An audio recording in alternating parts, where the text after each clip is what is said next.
do these to target my obliques. Now, a lot of people tend to use weights to do obliques, so side crunches. I don't do that. I don't do anything that's weighted when it comes to oblique sessions. Every time I twist, either to the left or the right, take a deep breath in before you twist, and then out, and squeeze your obliques hard you can every time you twist. So making sure that you're not just going through the motions, you are actually contracting the muscle, especially your obliques, every time you twist to the left or to the right. I usually tend to do about 3 sets of these and stick to about, I would say, 12, so alternating each side. The hanging leg raises is a pretty difficult one for a lot of people, but if you can get this right, it's great for developing your core. So keeping your legs straight, taking a deep breath in before you go up, before you take your legs up, and deep breath out. Now, I like to take my legs all the way up, almost towards the bar. I can really work my core a lot more by taking my legs all the way up. Try not to swing too much. That's another rule. Too many people swing a lot on this workout. So try and keep it nice and controlled. Contract your lats, because that would help you stay up.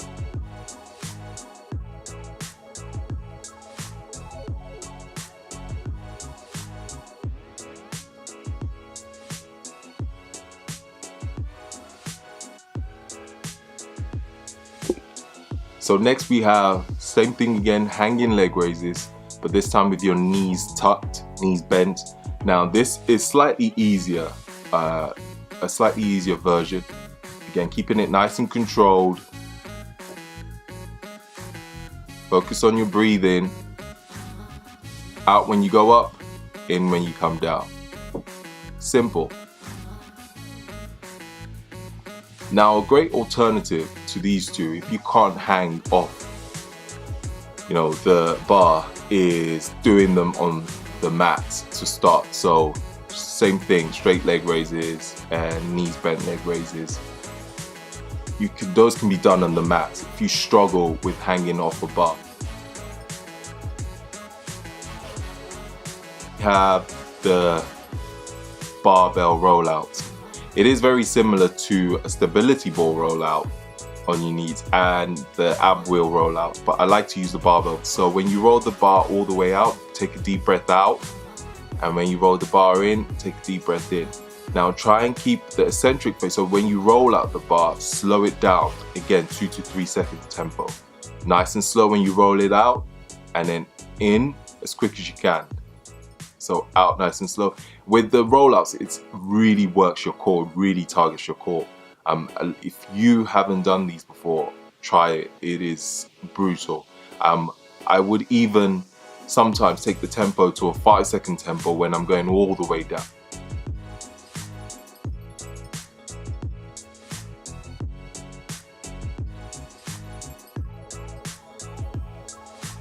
Okay, so next we have the rings pike. Now this one is, again, a difficult one, but it really is one of my favorites when it comes to working my core and my abs as well. It's a tricky movement to do. I'm using the rings, but you can use a stability ball as well to do these if you find it difficult to use the rings, or you can use a TRX rope. With this, again, tempo is key. So make sure when you go up, you breathe in, keep it nice and steady. When you go out, you breathe out, and then you come all the way out. So you want to try and make sure that your whole body is aligned in a straight line when you come back down. Again, nice and controlled, keeping the tempo again to about 2 to 3. I would also, with where I place my hands, I always try and make sure that I place them shoulder width apart. But these are amazing for your core. So if you haven't done these, try them. You can start with a stability ball, and then you can, progress up to using the rings. Next, we come to the V-ups. Now this, you are going to be starting with your feet off the floor, your hands off the floor, as you can see in the video. And you will slowly try and bring those two together. So feet off the floor, hands off the floor, and come up and meet with each other. So deep breath in when you're down and breathe out when you come up. When you breathe out when you come up, squeeze your abs.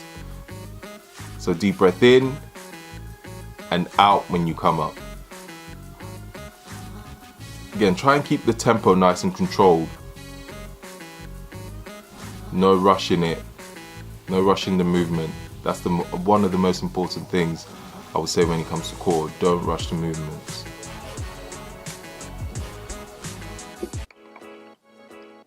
So the next one is a strange one.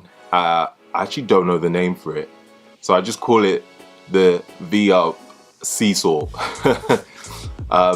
This one, again, you start with, if you notice how I started in the beginning, crunched up almost into a ball, and then you open up and out into the V-up position as you saw before. So feet off the floor, hands behind you off the floor as well, and you almost do you're almost going to be rocking back and forth without touching the floor, without your legs, feet touching the floor, and your hands. So you're just in a rocking position. As you can see, my abs are continuously contracted throughout the movement.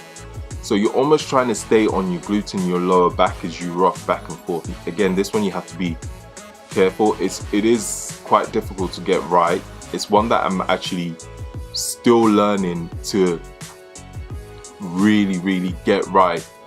But again, I dare you to do these and your abs will be sore, insanely sore. And these are great also for your lower back. So again, 12 to 15 reps. Try and keep it nice and controlled. Don't rush it. It's not a race.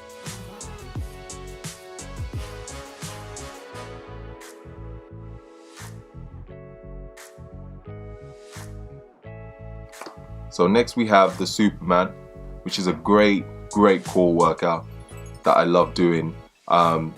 You always know how strong your core is getting is when you can do these easily and comfortably without shaking, or without, you know, shaking to one side or the other. Now you start with your hands shoulder width apart on the mats. I like to point my hands out slightly also on the floor, and then my feet again slightly wider than my hips. So you want to take up your right arm and your left leg at the same time. Now again, if this is one that I'm still trying to get 100% right, but it's far better. It's such a great test to how strong your core is getting. Again, so try and do these. I try and keep to about 12 reps, alternate each side, or you can stick to one side and you do 6 on one side and then change to do 6 on the other side. If you want to make this harder, someone told me to do this and I thought it was ridiculous, but close your eyes and do them. It makes it a lot more difficult, but actually makes you focus a lot more on the movement. What I've also done is put an easier version. So this one will be on your knees, same principle. And then when you can really get the hang of it on the easier version, you can progress up to the harder version. So the Superman.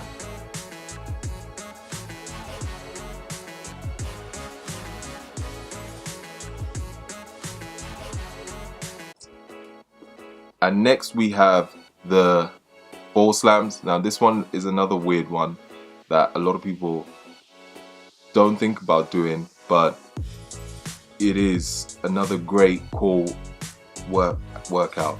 Now you're not just slamming the ball without any thought, so there's a point to this workout. So before you slam the ball, when you take the ball up, take a deep breath in, and when you slam the ball down, you want to crunch down with your abs and then slam the ball. Should be crunching in before you slam that ball down. Your arms will be doing some work, but you're focusing on your core on this one.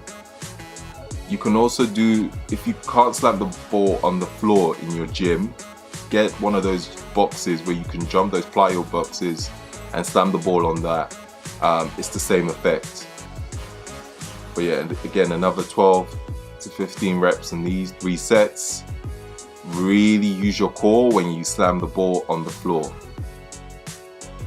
Breathing is key again with this one. Take a deep breath in when you take your arms over your head. Breathe out and you slam the ball down onto the floor.